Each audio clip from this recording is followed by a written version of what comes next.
welcome everyone. So this is the first in the series of 2 LDC webinars in partnership with Curate Beauty. For those who don't know, LDC Accelerates is a platform that connects designers and experts providing tools and information to help independent brands scale and grow their businesses. And we actually recently launched our exclusive membership. So if you're not subscribed to our website, because we have other exclusive events that are really interesting. And this month we partner with Curate Beauty, and today we have Samantha Freedman, and she is the co-founder of Curate Beauty. So Curate Beauty is a wholesale marketplace platform designed for retailers looking to buy indie brands and wellness brands for their retail spaces at wholesale prices. Today, Samantha will discuss how to use wholesale to scale your brand successfully. And if you enjoyed today's session, we have the second part of this series on how indie brands can make the most out of retail on the 26th of May with LDC founder Rebecca Mortar. So do sign up. And feel free also to put your camera, but also please mute yourself, and you can use the chat box to ask questions throughout the events, and feel free to leave your Instagram and introduce yourself. So without further ado, I will hand over now to Sam. Thank you. Thanks for having me. And yeah, very excited to be here. And we've done a partnership with LDC. So it's really exciting that we can kind of collaborate on these talks as well, which is great. So first of all, I am going to be talking to you all about how wholesale can successfully build your brand. I'll get right stuck in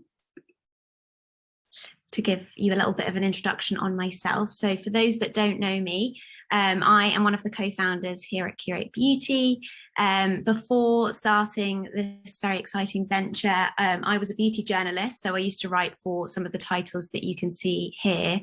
And it was really here that I fell in love with independent brands. I was very lucky enough to be sent and shared so many incredible products and brands, but it was the independent ones that really stood out for me. I loved their brand stories. I love meeting the founders. I love hearing the passion behind the brand. And so a few years ago, I left my position at Grazia, where I was beauty editor. And I began a consultancy and buying company with Margot, who is my co-founder here, and she'll give you a wave, I'm sure, or a smile. And so, yeah, we started this, and essentially it was what Curate Beauty is, but offline. So we would match make retailers and brands together, and kind of quickly realized that there was a need and want for this in many areas. And in order to kind of grow, we needed to make it digital. So we launched Curate Beauty in February last year, and so have been going just over a year now. And as you will all have realized and seen yourself, there has been so much change in the industry and retail over the last 12 months. So I wanted to share kind of a bit of an overview here with you first, to kind of overview what we're going to talk about. We'll touch on how the pandemic has really impacted B2B sales. I want to also share with you best practices when partnering with retailers, how you can really stand out when you're selling both in-store and online. And I will finish with sharing a bit more about Curate Beauty and what's to come in our second year. There'll also be time at the end for a Q&A, but do feel free to pop questions in the chat, and I think the guys are going to answer them or ask me throughout, so feel free to do both. So none of this should really come as a surprise to you, but here's sort of top line of how and why B2B sales have changed. So originally retailers were really going to trade shows to kind of find the latest and greatest in brands. And now they're having to look at other routes to find kind of alternative ways to find innovation. And although there are signs of trade shows kind of returning later in the year, the question I want to ask them is will people want to go to them? So will they want to be traveling to them again? Will they want to be with groups of people in big spaces again? And also the cost involved. It's so expensive to go to trade shows to present as a brand. And there are so many more kind of efficient ways that you can discover brands. Sorry if you hear some barking in the background. My dog is here and he seems to want to get involved in the conversation. But that's not to say that kind of discovery and sales aren't happening because of COVID. So more and more businesses are taking transactions online, and something we knew kind of was going to happen, but of course has been accelerated really with the pandemic. And with us all being so much busier and looking for more efficient ways to really run our businesses, I think that the key really is to streamline the process. And that's what we try to do at Curate Beauty with both our brands and our retailers, to try and find them the most efficient and streamlined ways to profit their business. And I think this is really interesting. So we found this stat from the Indie Beauty Expo, who reported that 13,000 new brands are launching every year, which is an incredible amount. And of course, that's kind of accelerated due to the accessibility to market now, but also means that there is a lot more competition out there and a need to stand out. And then finally, sustainability is really at the forefront of so many businesses' minds. So retailers, we're finding, are asking us more than ever what's in products, where the ingredients are sourced, how the products are made, where they're made, the packaging about the products, and kind of if the brand has a charitable give back. These elements that seem now to be kind of expected and really should be shouted about. So where does that leave us now? Well, I think it's really exciting to see that really digital has accelerated in a really positive step, especially in wholesale, mainly for convenience, but also as a way to bring more retailers and brands together. So according to McKinsey, 75% of sellers see a digital B2B as a more effective way to reaching new customers. And 80% of B2B buyers are now expecting a convenient purchase experience that is replicating and similar to the B2C model. And I think we're seeing that more millennials are now sitting in the seat of authority as the buyers, and they want digital solutions to their buying needs. So it's clear really that buyers are adapting to online tools, but have you as a brand? So ultimately, you want to showcase the best possible version of yourself online, and that's not just through your website, but also through social channels too, and of course on platforms like Curate. So when I've written here is really key. So like, does your brand story read the best it can? Do the product descriptions really tell that retailer everything they need to know to sell this brand to their customers? You really have to shout about your press coverage. So if you've been shortlisted for industry awards or won industry awards, if you've got patents pending, if you've got press coverage, all these things are going to help you accelerate your sales, whether you're B2B or B2C. And if you know there are a number of players in your space that are also similar to you, they're female founded, they might be vegan also, they may be philanthropic, how does your brand stand out? What else could you offer a retailer? Could it be free samples? Could it be point of sale materials, gift with purchases, or collaborative marketing initiatives to really get creative? And finally, what will make your brand memorable? So what one thing do you want buyers to think when they leave your brand page? They leave your brand presentation, or they leave your Instagram page? What is really going to make them remember to come back to you? So the rule of 7 here couldn't be kind of truer. So if you don't know what that is, it's that customers need to see your marketing message at least 7 times before they take action. So it's time to really step it up in as many of your marketing avenues as possible. So when it comes to social media, it's obviously not just Instagram, but think about other avenues, especially considering what type of business you are. So Clubhouse has been a great one for us at Curate. But if you're targeting a younger audience, TikTok, even if you want to shout about new business news that you've got, LinkedIn is the place to do it. And definitely never underestimate the power of a good partnership. So we love it when brands come together and boost their awareness through competitions, giveaways, gift with purchases. I also think you can think within your category. So if you're a skincare brand, maybe you want to partner with a cloth or a tool brand, but then think outside of the box too. Maybe there's like an illustrator or a designer that you could partner with to create kind of a limited edition wash bag. We have got some incredible brands on our platform, and if you wanted to ever collaborate with any of them, you can get in touch with us through LDC or through our own platform, and we'd love to partner you together to put you in touch. So one of the brands that we have worked with have you actually utilized their press incredibly well, and that's been their kind of main booster on social media to get the biggest amount of traffic. So I think once you've got your coverage, really shout about it, promote it on all avenues, add it onto your newsletters, put it on Instagram, put it on your website. Just, yeah, get the word out there. And then use your founder status. So really become an expert in your field and get talking on as many panel discussions as possible. There are amazing Instagram lives you can get involved in, and incredible publications really looking to highlight founders who are looking to make a difference. So if you're within that vegan beauty category, really research what kind of events you can get involved in to really put yourself in that seat of authority. And finally, retail partnerships. So there's no denying that will elevate your brand to the next level, getting your brand seen in new pockets of the country, but also the world, and growing your awareness. Does anyone have any questions, by the way? I feel like I'm racing and just talking at you, but if you do have anything, just someone interrupt me, will you?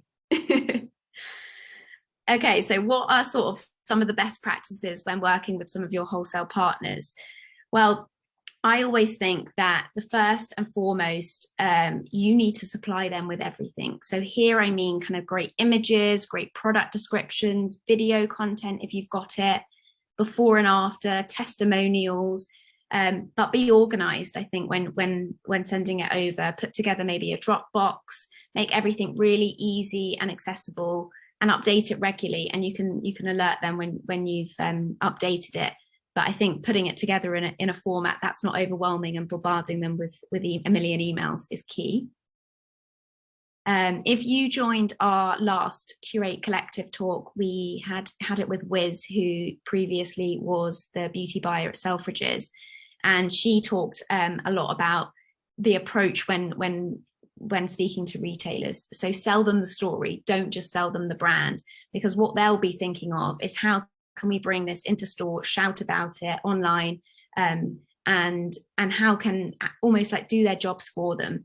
It's sort of the same in the kind of the PR world when you're looking to get into publications, but putting the story together for journalists and putting the kind of creative ideas at the forefront for retailers will really give you a much better chance of being seen and heard. Thirdly, keep them up to date. So if you know great press coverage is coming out, give them notice. They can optimize their SEO. They can make plans for it in their marketing as well. And I think shout about the awards you won and the certifications that you've also been awarded, because that is really, really key and help elevate you on their site. And finally, stay ahead of the game with your new launches. If your retailers are incredible, then offer them exclusives if you've got new products coming out, but also give enough time to prep. I think that sometimes can be hard to do if things are running a bit behind or delayed. But yeah, just giving them enough notice. Tell them about your launch that's coming, but don't just tell them about the product. Think about that they're seeing hundreds of products every week. How can they promote it? Can you give them the tools and the experience that they can then pass on to their customers? So definitely get imaginative. So I really do think that brands need to work harder and more than perhaps they've ever done before, just because of the competition that's out there. And I really encourage you to think more innovatively when it comes to placement in store. You might not have that much sway when it comes to kind of the bigger retail spaces, but pop-ups and partnerships or smaller independent stores will be really grateful for different ways that you can offer them to kind of help them sell your products better. So a few things here. How does your brand story communicate with so many of these indie brands that we see at Curate? They come with an amazing story, and I think getting that story across is key. Can you have something in store that shares your story, a little leaflet? Is there a way that you can add a QR code onto your packaging so that people can scan to read more about it? Or can you be there yourself in store, or can someone in your team really be there to share the story? Ask retailers if you can share your reviews with them in store or on little cards or digitally. So sorry, can you hear him groaning in the background? He wants to go down the stairs there next to me. Come here, come here. You can also offer refills, and I think that would be an incredible way to drive people back into stores. Think of ways that you can make them visually pleasing, exciting for retailers. More and more people are offering refill schemes, and if you could do that at a location that is central for more customers to go to, I think that is key. And kind of moving on to experiences, I think that is really where that's driving footfall into store, is experiences. So obviously COVID permitting, but if you can offer sort of mini treatments, facials, manicures, massages, or even sort of exclusive offers, gift with purchases that can only be done in store, or even sort of events, meditation events, yoga events, ways that different kind of experiences tie in nicely with your brand. And this sort of leads us on to the last point of social shopping, which is something that Margot and I were chatting about on a recent Clubhouse talk.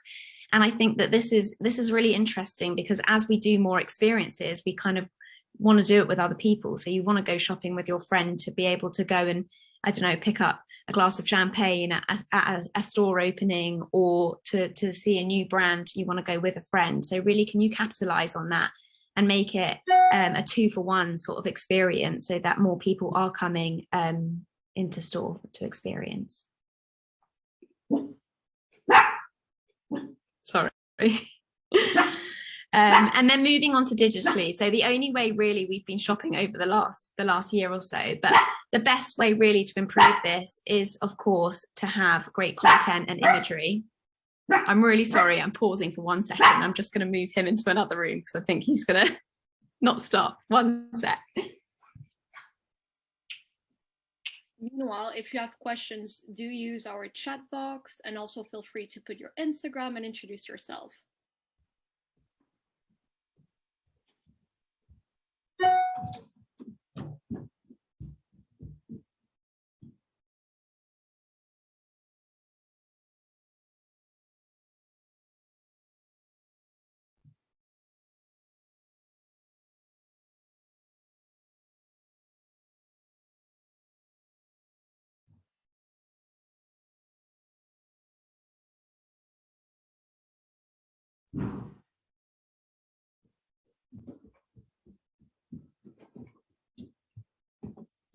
Sorry about that.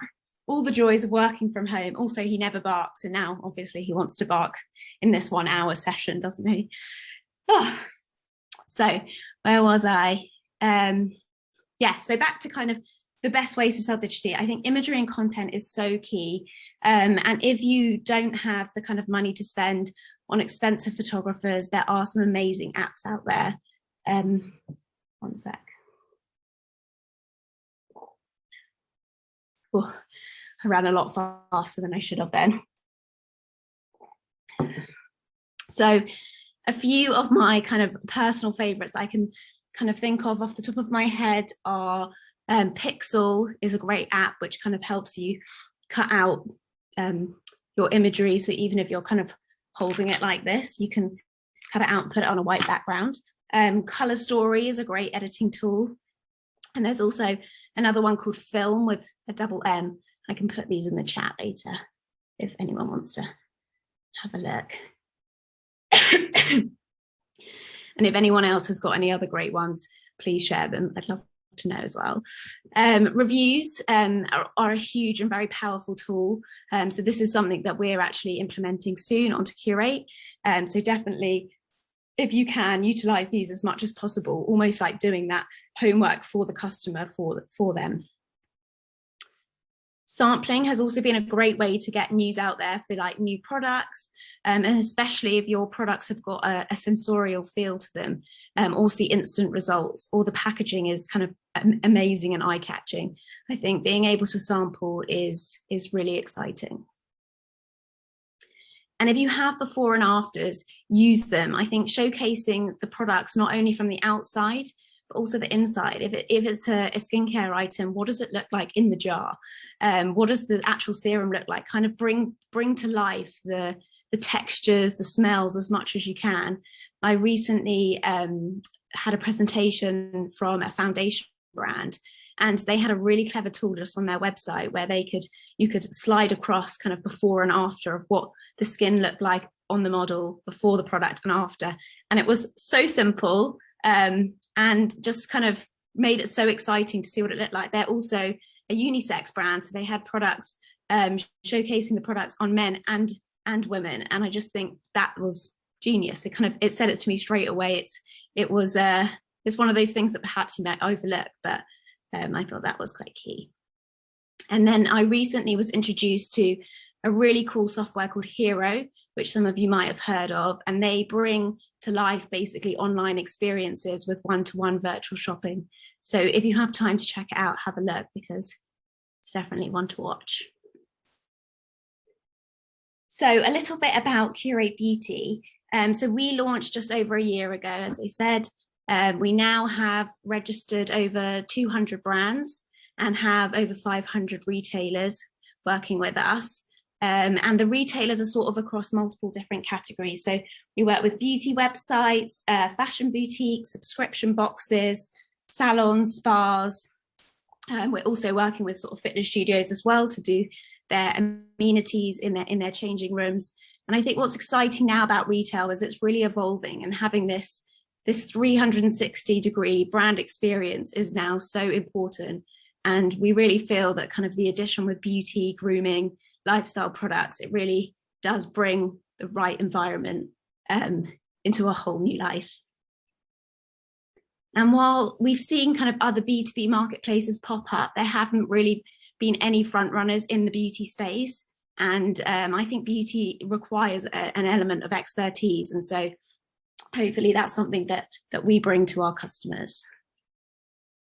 And some exciting things here. So this year we've seen our basket sizes rise to about £100 on average, and we're also growing on average 100% month over month this year. So some of the benefits of being with us are simple. So firstly, brand awareness, to kind of be on a website where over 500 retailers are constantly looking and browsing is fantastic awareness. And the aim really for both sides of our marketplace, for both the brands and the retailers, is to save time. So we want to make your life a lot more efficient. If we can bring all your kind of smaller independent shops to all their ordering to one place on one platform, then we don't charge you any commission. And it just kind of makes your whole life a lot easier to have everything all in one place. And then of course sales, which is key. So we have made some of our brands some incredible profits over the last year, which is really exciting and I think key. So we are very grateful for those that have been with us from the beginning and been through this kind of turmoil of a year, especially as our first year in business. But we do have some very exciting things coming up. We've been working on a lot of improvements that will be live on our new site next month. So first of all, we'll be making our product pages even clearer with these smart little icons that will be marked on each page. And I think that this will really kind of direct the retailers in the right direction to what they're looking for, whether that's cruelty-free products or products that aren't sold on Amazon, plastic-free, whether they're British, all of that will be on there. We'll also have a retailer brand messaging tool, so retailers can kind of reach out directly to ask questions about more about the brand, about pricing, and also about marketing. We will be also using Jetty integration, so it will integrate with your stock levels, so nothing is ever kind of out of stock. And there will also be the opportunity to share your video content too. So unfortunately, we haven't been able to have that on our new site. And I think that that will really bring to life so many great brand stories. And finally, we have an updated brand request function. So for those that know and are with us at the moment, it's kind of a little bit of a manual process. But if you are a requested brand, it basically means that retailers can request you before they buy you, which I think is quite key if you're kind of looking to be a bit more what's the right word, looking to be a little bit more careful with who's stocking your brand, or you can't sell in certain regions.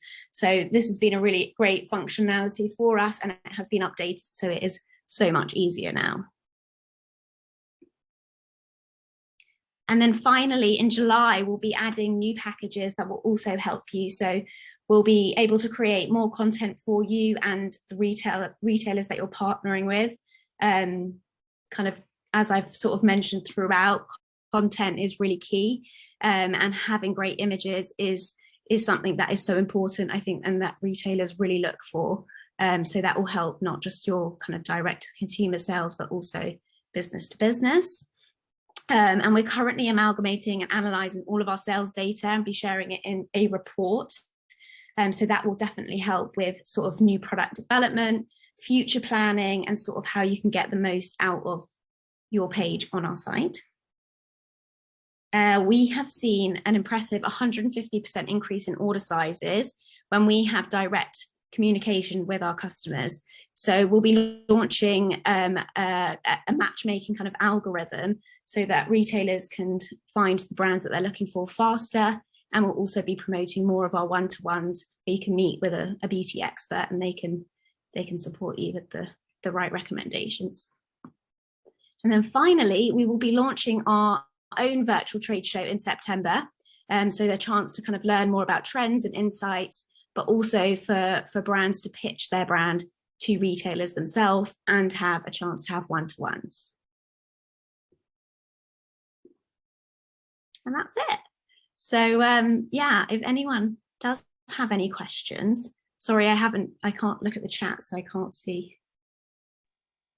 if anyone has. We actually have 2 questions. So we have one that says, "Hi Samantha, how can you improve visibility and promote brands on your platform?" So we change up the brands that are on our homepage, and those homepage brands have been really kind of key for sales. So we put people on the homepage, we promote in newsletters, Instagram, we're doing more Clubhouse talks. We are doing sort of behind the brand Instagram lives, where brands can kind of share their story, and that's saved on there so people can go back and watch it. And we will be doing the virtual trade show, which will be a great kind of step for them to be in front of retailers, really having that chance to pitch to them one-to-one. Great. And we also have a question from Andrea, who asks, what is your best advice when it comes to customer service? Really interesting, this one. So I always think that, I mean, there's so many different ways that you could phrase this, but I always think the customer is always right. Although I did read something recently that said the customer is not always right, and to stand your ground if you've kind of if you think that they're kind of getting a cheeky deal out of you. But I think the kind of, I mean, the key to great customer service is to relate to them. Like, what would you want them to say to you if you were if it was the other way around? And kind of instill as much of your kind of positivity and authority as possible is really key. So really kind of relating to them and making sure that you're giving them the best possible opportunity to try the product or learn about it. Great. And we also have a question that says, what are you currently looking for in new brands at the moment? So for us, we have the most popular kind of categories for us on the site have been skincare, and also home, so candles, home fragrance, and bath and body has also been a very, very interesting category. And it was popular during winter which is a bit quite unusual because it's normally sort of the summertime that the body products get most attention. But now, yeah, Bath and Body is kind of a real one to watch. I think for us, really, what's key is a great brand story. Why have they started it? What's gone into it? How is it all made? I think all of that sort of backstory of where the ingredients are sourced is so interesting and really key, and I guess unique things as well. So we kind of know what has done well for certain retailers and certain brands, but yeah, I think transparency has also been a big kind of trend amongst our best sellers. And that's really clear with how long people have spent on those brand pages, those brands that really share a really clear story, are transparent about their ingredients, have been kind of best sellers for us. So I hope that's useful. Great. And we have another question. How important is it for brands to have inventory in stock for retailers' orders? Very. There is nothing worse than when a retailer places an order and then you're like, oh, it's out of stock. So I think that will be, I mean, really, really key for us when we've got the integration set up, because it requires no effort from the brand apart from them to have their inventory levels on their own platform up to date. But yes, I think always having stuff in stock is important, but obviously you can't always. And to just be really honest, and if you are on multiple platforms where people can buy your product, just alert them so that they know that there could be a longer wait time. Definitely. And then we have Claire, who says, I only have an online shop currently. Where can I get an idea of the usual retail wholesale margins to see if it's viable for my brand? This is a Margot question. She's our margin expert. On our platform, we normally ask for about 40 or 50% margin, and it does depend on your retailer that you're speaking to. I mean, some of the bigger guys like Space NK ask for a 60% margin, but kind of, yeah, it does sort of depend. It will also depend on volume. Some people do tiered pricing for different amounts of volume. But I'd say around the 40-50% mark is kind of the norm. Okay, thank you. Feel free to send more questions. We still have time to answer those, and Samantha would be happy to answer those. Oh, we have more. And what would be the minimum order following the previous question? So on our platform, everyone has a set minimum order quantity that is unique to them.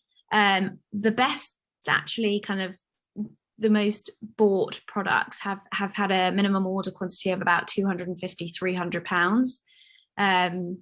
We ask that our brands also fulfill and pay for the delivery, so that's kind of keeping that in mind as well.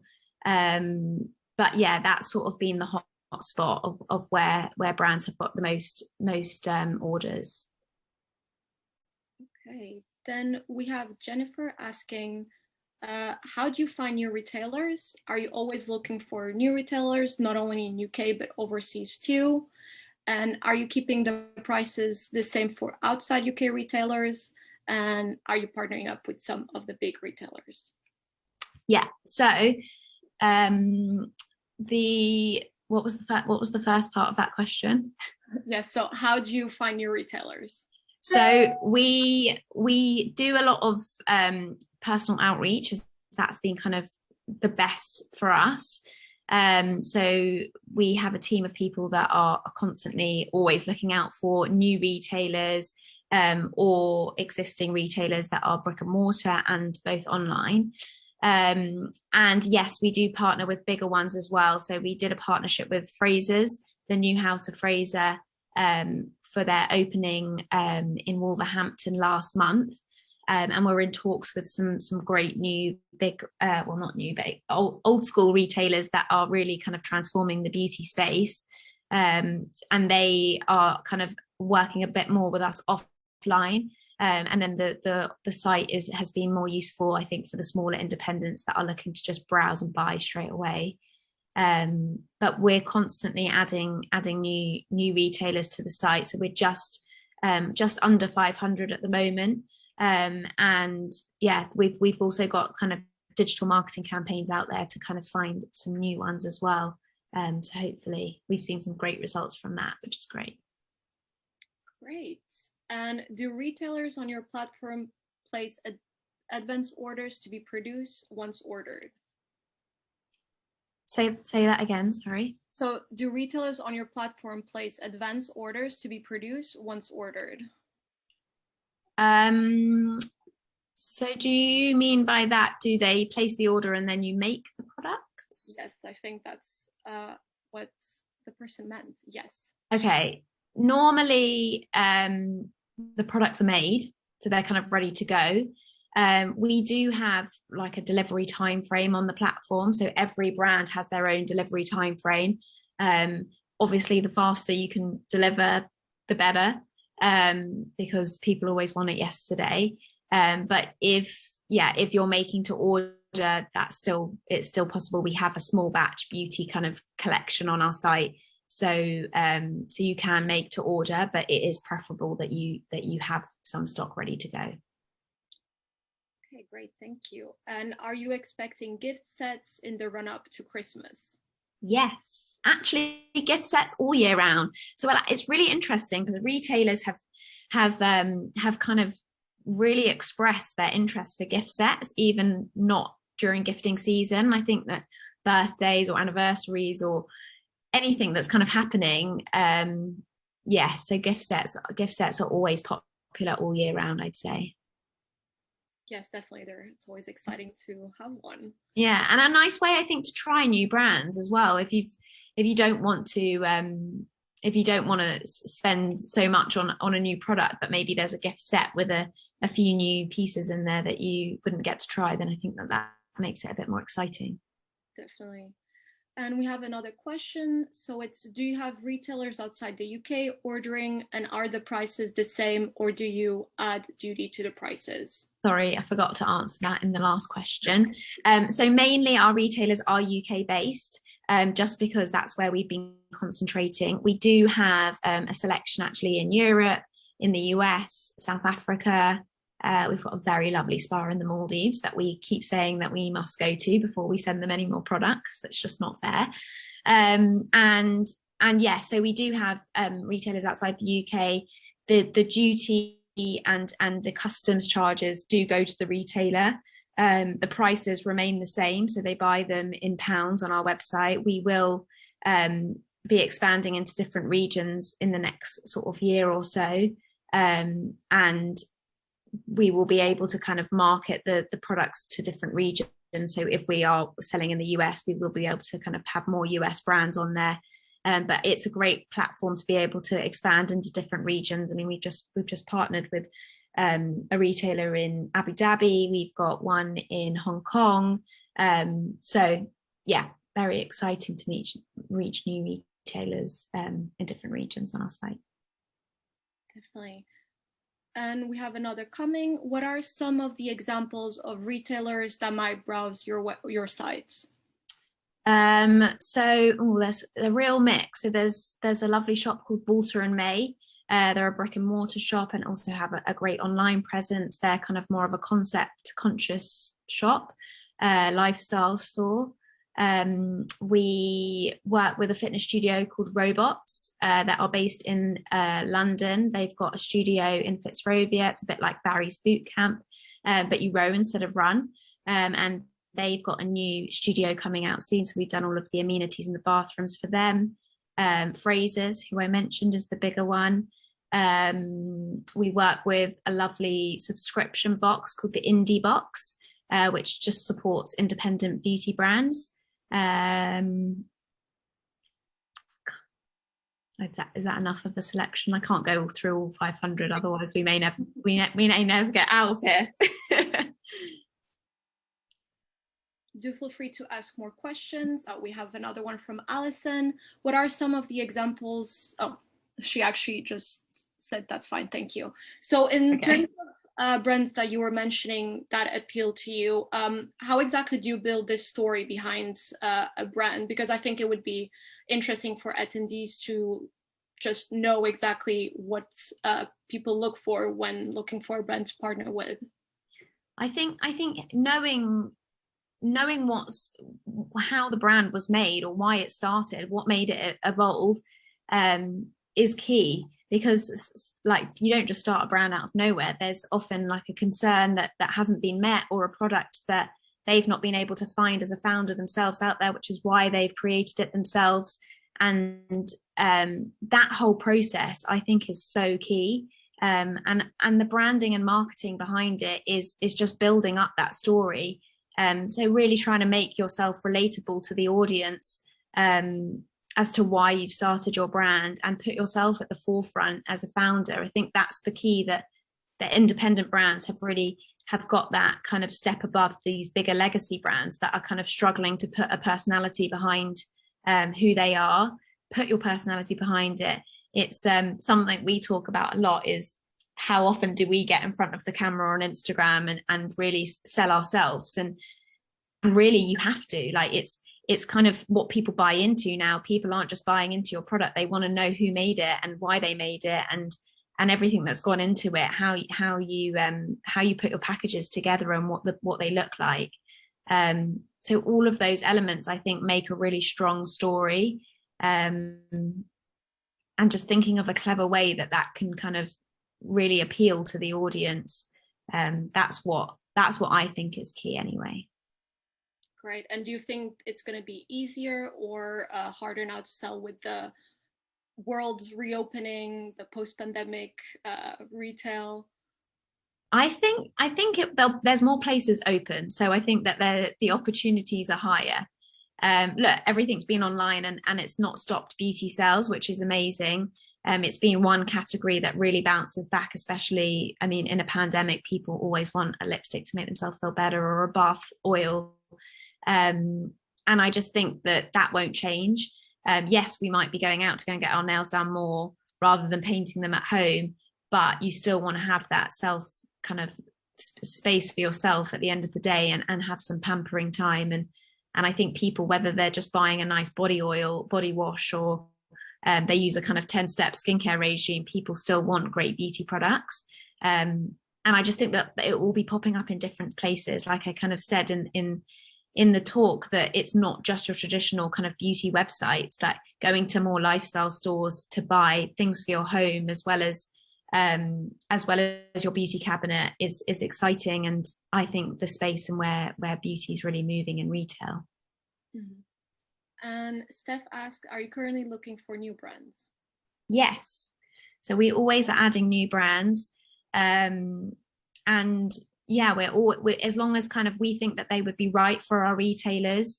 I think that's key. Don't want you to come on our site and join us if we don't think it will be quite right for who we have with us at the moment. But as I said, we have a really great range of retailers of all different price points. We've got kind of more expensive spas and salons.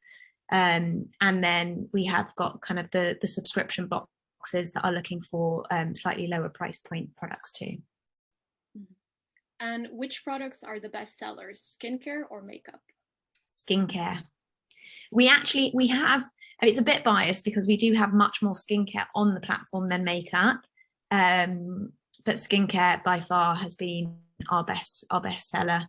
I mean, one, not many of us have been wearing as much makeup because we're not going out. And two, I just think that there's so many great indie brands within the skincare space. It's a huge market, and also it's probably the kind of the easiest to tap into, I think, as a consumer and try new things. There's always a million different products. So yeah, skincare. Great. And would you be able to present our brand to Frasers too, and to be in their website and in their stores? So how it works with Frasers is we put together sort of an edit for them. And then we'll review how it goes over a couple of months, and then we can present new brands, take brands out, and that's normally how it works with our bigger partnerships. So yes, there is the opportunity to do so if you join us, and yeah. let me know. And following this question, we also have do they buy wholesale or is it concession? Do they buy the products from you or from the brand?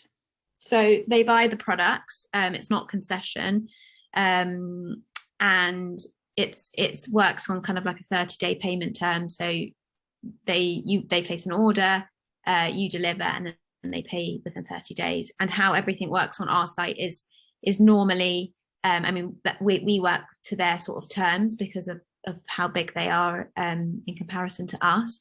But normally, if people are purchasing on the platform, the retailers have the option to pay up front, and then we pay you within 7 days, or we have an option for them to split payments over 3 months. But again, we still pay you within 7 days as the brand. Great, thank you. We still have time, so don't forget to ask questions. Meanwhile, do you have any tips or insights that you'd like to share with everyone? Tips and insights. I feel like I've shared all my tips and insights in my presentation. What else could I share with you? I think that it's such an exciting time in beauty and in retail. And although, yes, the pandemic has been awful in so many respects, the opportunity that has come out of it is incredible. And I think that it's only going to bring new exciting things to the table, and whether they stay forever, who knows. But I mean, I know high streets are now transforming with new pop-ups and new exciting experiences. I mean, even what you guys have done with throughout lockdown with your shop fronts and having the QR codes on the windows, and I think it's so interesting, and everyone stops and stares and wants to kind of get involved, and I think that will just evolve, and new experiences will come forward, and it won't be gone forever. Kind of physical retail, it will just be different. Definitely. How do you see the future of retail then? I think the experiential element is so key. I mean, that for me personally, like what would make me go into a store is if there wasn't something amazing happening. Maybe there's, I don't know, a DJ playing, or I can get something that I couldn't get online, I guess. And beauty is so experiential in so many ways. You want to smell it, you want to try it, and so I still think people will want to go into the store. They just have to make it more exciting. I think people like Glossier really make a song and dance about their stores, and they're probably no different to any other store, but they look cool and they look different, and you want to go and take photos with your friends and share it on social media. And maybe that's the future of how retail will be. What's the sharing experience that the customer's going to get out of it? Definitely. And we have another question. Do self-tanning products sell well on your websites? We have a couple of self-tanning products. They've not been like, I wouldn't say that they're our bestseller, to be honest. But they've got some good traction. We've probably only got 2 or 3 brands amongst 200. So yeah, I'd say that they're not the bestseller, but they do get some sales. Great. And would you ever consider having a store or going physical, or you just want to stay for now online? We've experienced, I seem to have something that's popped up on my screen. We did try a few pop-ups last year. So we partnered with the Myatt Collective on their pop-up that was on South Moulton Street. I know you guys had a store nearby. And we also did a pop-up with Urban Retreat, which is a salon spa in Knightsbridge. So we took over their retail space. It was just a very unfortunate time, I think, because it was like right bang smack in the middle of the pandemic, and we wanted to try different opportunities. And it was in some ways really great for awareness for both our brands and for ourselves. But I think right now we're concentrating online until we know that there's a little bit more certainty out there. There are so many interesting opportunities, and I think that they'll still be there in a few months' time. But for us, being a digital platform too, it kind of makes sense that we sort of remain online, and which is why we've sort of chosen to do our virtual trade show instead of doing something in person. But we did use our pop-up spaces before as sort of showrooms for retailers, and I think that there's definitely still something in that, and that people still want to meet in person and be at places. I just think the timing needs to be right. Definitely. We still have 9 minutes left, so do send your questions. Everyone must be shy. No questions.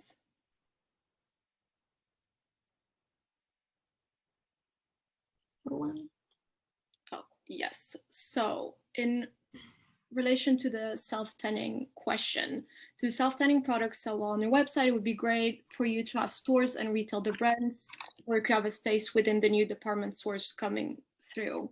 That was more of a comment. So would you consider that? Yeah, you have space within the new. Could you have a space within the new department stores coming through? Yes, would love to. We are we're talking to quite a lot of bigger department stores now, because I think that retail as kind of the traditional department stores are changing so much. And now, I mean, not now, but like kind of pre-pandemic, if you went to a John Lewis, a Harvey Nichols, a Harrods, they're kind of all selling the same brand, so there's no point of difference. And I think that's where indie brands can really shine and bring that point of difference and excitement to the stores. So yeah, what we're kind of hoping to do with Curate is really elevate indie brands with this whole new category for retailers. And there are so many out there that are kind of right for the Harrods department store, that are right for a John Lewis. And so I think that, yeah, that will make the in-store experience for them so much better. And obviously give indie brands kind of the platform that they need and deserve. So it's interesting to see kind of who latches on and who wants to roll with the times and change. And kind of some I think will get stuck in their old ways and don't want to put any effort into new and indie brands. But there are a lot of department stores that need to change, and who we've spoken to that want to change. So yes, very exciting. Great. We still have 5 minutes. Anyone has other questions? Allison asks, so is it possible to be picked up by the likes of Harrods or John Lewis? Yes, soon, hopefully. Well, that's great news. Then Barbara asked, would you be interested in natural skincare, body butter products with essential oils? Yes, body is a really great emerging category for us. What we do is when new retailers sign up with us, we send a little questionnaire and ask them if they'd like to receive samples, and body products are actually one of our most requested item, as well as natural vegan. So yes, Barbara, definitely that's the answer. Let's see if we have more questions. We're 5 minutes until the end, so do ask your questions.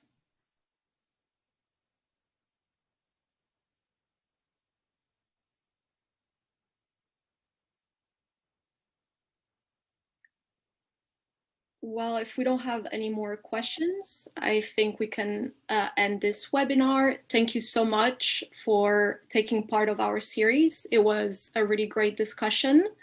And for everyone, don't forget, we have the second part of this series on the 26th with our founder, Rebecca Mortar. It's going to be a really interesting topic as well, so do sign up.